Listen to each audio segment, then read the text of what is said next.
Hi, everyone. May peace be on you all, and welcome to another episode of I'm a Muslim and That's Okay. And as always, it's your host, Shella. And, 4 years ago, approximately 4 years ago, I was recording a very similar episode. It was like time for the 2020 presidential election. And things were so different at that time. Pandemic, full swing. Everything was what we thought was like, I mean, it was chaos, but a different kind of chaos. And presidential elections looming, decisions being made. Do we bring a psychopath back into power or do we choose the other guy? 4 years later, and it's been a year on since the beginning of the active genocide in Gaza. And make no mistakes, a lot of people make the assumption that this has been happening since October 7th, 2023, but the the oppression of the Palestinian people has been happening for the past 76 years. And it's only now that when we are witness in a way that the death, destruction, the humiliation of the people of Palestine can now be witnessed through social media, because for the first time, it's not big media showing the news. It's the people. You see it through the eyes of the people, that we get to witness what is really happening. And I just, that's the thing. I'm glad that there is now the visible outrage from so many people against this. But it also means that literally, like, that's the thing, official numbers, those that stopped count at about 30,000, 40,000, say 30 to 40,000, but estimates are quite quite literally above 200,000, 300,000. Almost half of those are women and children. And it took that many to to to perish before we realized the brutality of all of this, the truth of what was really happening in Palestine for 76 years. And here we are, back at the same turning point in American history. We are back at another presidential election, and I don't know, man. Prior, we only knew of one psychopath, and now with us actively funding a genocide, you're like, is the other person any less of a psychopath? And um, and yeah, it's such a like, for the average person, especially the average Muslim, we're like, what do we do now? Our people are dying, and our government is funding the death of our people. What do we do? So, yeah, I'm here, and I've been telling y'all, I hope by now everybody is registered to vote. But the question still remains, who will we be voting for? I've mentioned this in my previous video I posted on Instagram. If you're not following me on Instagram, please do. That's where I put in my extra content. You can see my handle on screen if you're watching me on YouTube. And for those who are listening to me, my handle is at I'm a Muslim Podcast. It will be in the show notes. So please go and follow me there. But yeah, I will be voting third party, the Green Party. More specifically, I will be voting Jill Stein for president and Dr. Butchware for vice president. I have immense respect for both of them. Dr. Butchware is one of my teachers.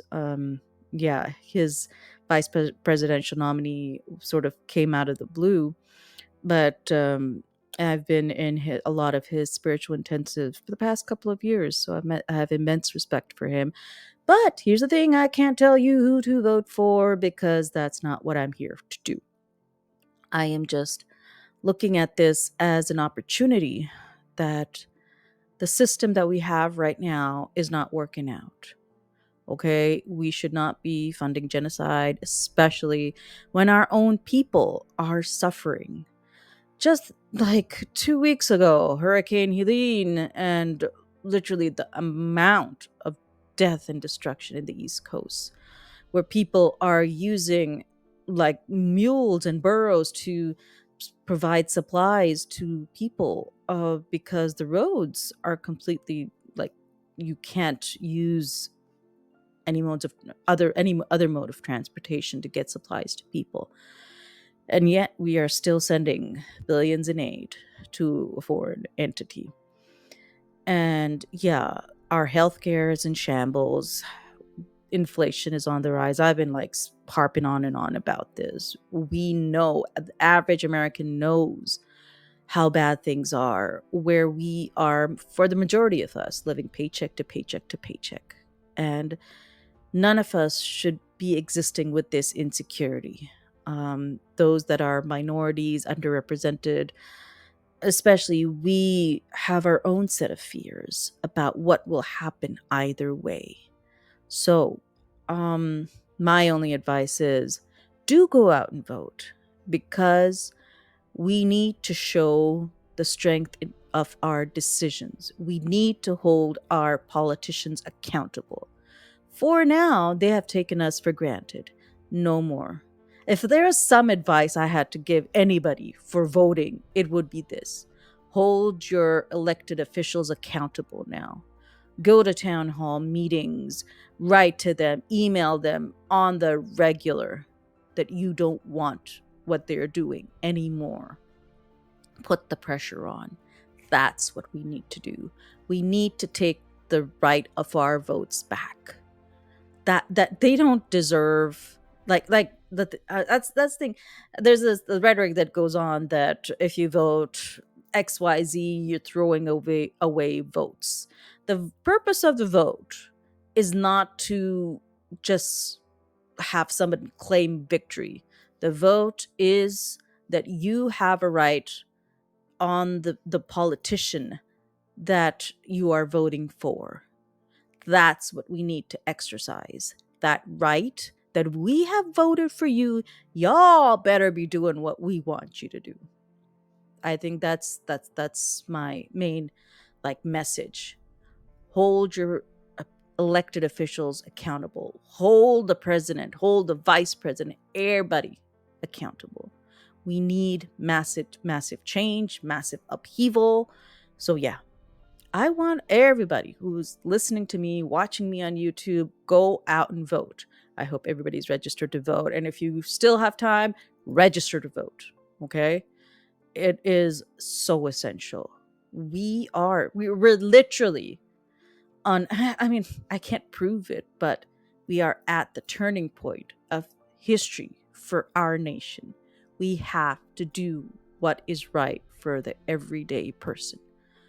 And there's no delaying it anymore. Our social economic systems, our social political systems, our environment can't take any more of this.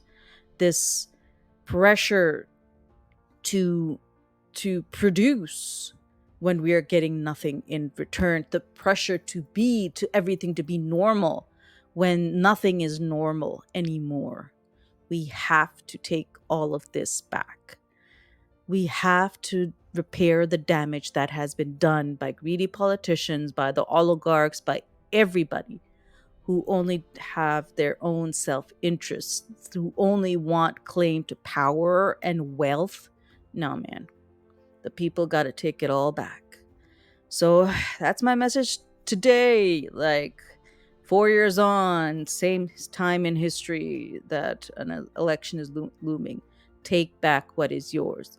The vote is your power to exercise, to voice your dissent to all that is happening, to put the pressure on that we need to do what is right. We will not stand for injustice. We will not stand for our our fellow brothers and sisters being used and abused and then discarded.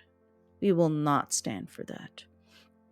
So here I am, hoping that on November 5th we can make the right decision, whatever that decision is. At this point, whomever you vote for, be sure that it doesn't just impact you, it impacts the greater system. And that's why we have to vote wisely. So, to everybody who's listened in and watched us on YouTube, watch me on YouTube. Please really think about it. Got to go out and vote, and we got to stop funding genocides and wars in other parts of the world. We are no longer an insular country system. Our decisions, especially during elections, affect other parts of the world. I mean, it has for a while now, but now the everyday people are witness to the actual impact. We need to do better. So, all y'all, my love and support to all of you. It does become a time. The elections does become a time where emotions run high, but we need to really think this through and make decisions that will be for the American people, not the American politicians and oligarchs, and decisions that will bring peace within this world. Y'all take care of yourself, and may peace be on you all.